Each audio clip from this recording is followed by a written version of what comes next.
the multiple angle equation. I'll explain here in a minute what makes it a multiple angle equation, but that is what we'll start with. Solve the multiple angle equation. All right. I don't think we'll be using any identities today, but we may need that little table or big table on the front of Handy Dandy. Well, here's what we've got for number 1. It says sine of 2x equals negative 1/2. Sine of 2x is negative 1/2. Let me first kind of explain what makes this a multiple angle equation. It's this little part right here. Normally, it says sine of x. Well, this is not just sine of x, this is sine of 2x. That right there makes this a multiple angle equation. Now, actually, before I show you how to do this, I'm going to come out to the side here, and I would probably copy this into my notes if I were you, because here in a minute we'll use what we find over here to help us with our equation. But for just a second, let's think, what if it said just sine of x equals negative 1/2? What if it said sine of x equals negative 1/2? If that was the case, then I would grab my handy dandy, I would look at the table, and I would just scan the sine row for all the places where there's a negative 1/2. And I see a couple of them. I get 7 pi over 6 or 11 pi over 6. That's what x would have to equal. 7 pi over 6 or 11 pi over 6.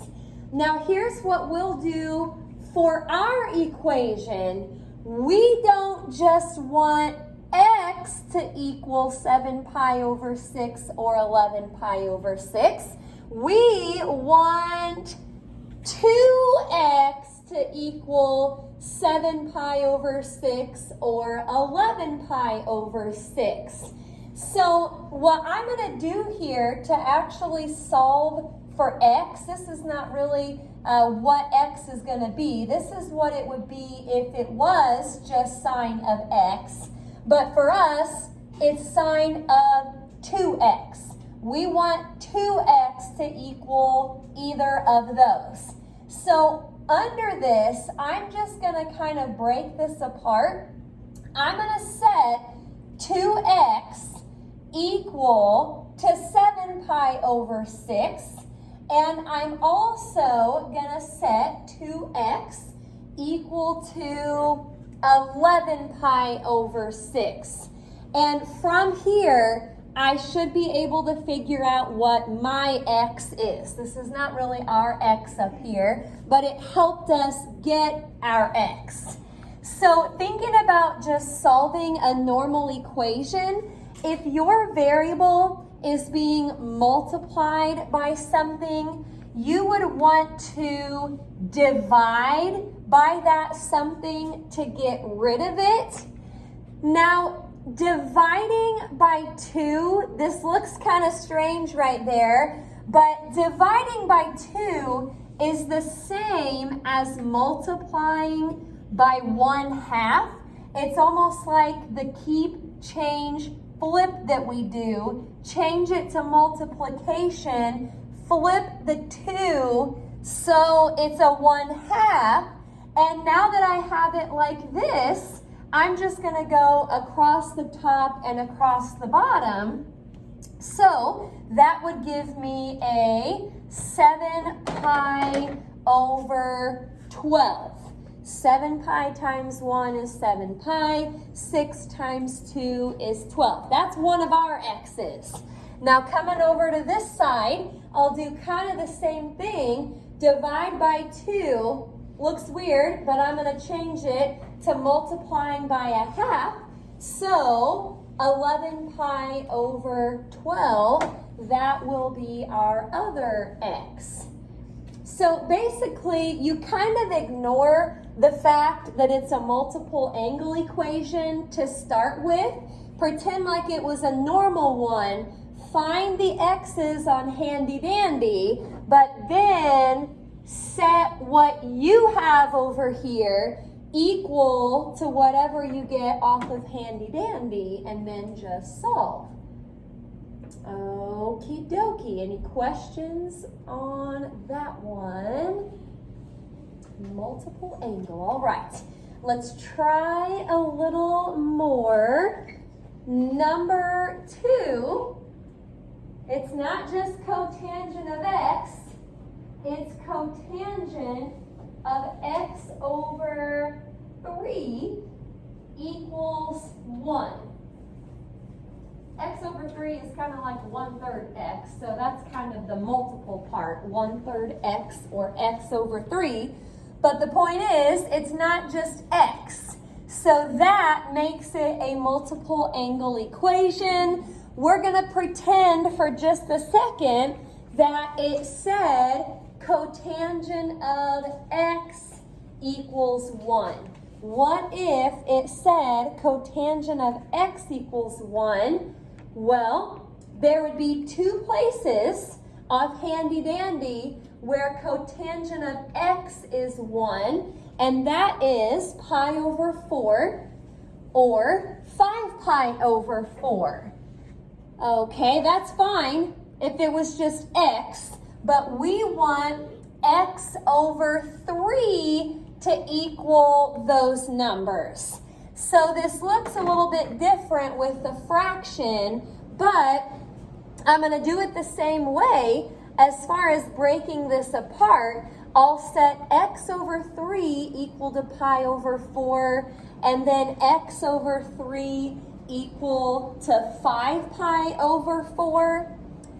Now, the variable this time is being divided by 3, so we're going to have to multiply by 3 on both sides, and I guess you may want to think of it as 3 over 1, so that'll turn into 3 pi over 4. All right, on the other side, multiply by 3, and that should give you 15 pi over 4. Those are our 2 solutions. So that would be it for number 2. Set x over 3 equal to both pi over 4 and 5 pi over 4. Looking good.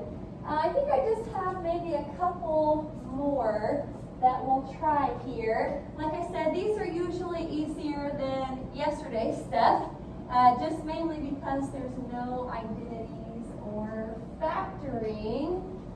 Okay, number 3. Tangent squared of 4x equals 3. Tangent squared of 4x equals 3. The part I don't like right now is that it's not just tangent, it's tangent squared. Before I go to my handy dandy, I need to get rid of that square. How do we get rid of a square? Square root both sides. Let's do that real quick. So now it says tangent of 4x equals plus or minus radical 3. Okay, that's what we have, but we're going to pretend for a second that it said just tangent of x equals plus or minus radical 3. If that's what it said, I'm going to have to go to handy dandy, and oh boy, we're looking for 2 different things. Positive radical 3s and negative radical 3s. You should be finding 4 places. I've got a pi over 3, a 2 pi over 3, a 4 pi over 3, and 5 pi over 3. It does not matter what order you write those in, just as long as you've got all of them. Now remember, that's not my answer yet. That is what x would equal, but we want 4x to equal those. So we've got a little bit of work ahead of us, but we're going to set 4x equal to pi over 3, to 2 pi over 3, to 4 pi over 3, and 5 pi over 3. Now the good news is the way you solve all of those is pretty much the same. Divide by 4, but like we saw on our first example today with the 2, that's the same as multiplying by the reciprocal. So think of this as multiplying by 1/4, and so you'll get pi over 12 for that one. Now on the next part, again, dividing by 4, that's the same as multiplying by 1/4. You probably want to reduce this. Instead of 2 pi over 12, divide by 2 on top and bottom. So that would be pi over 6. Want to reduce if you can.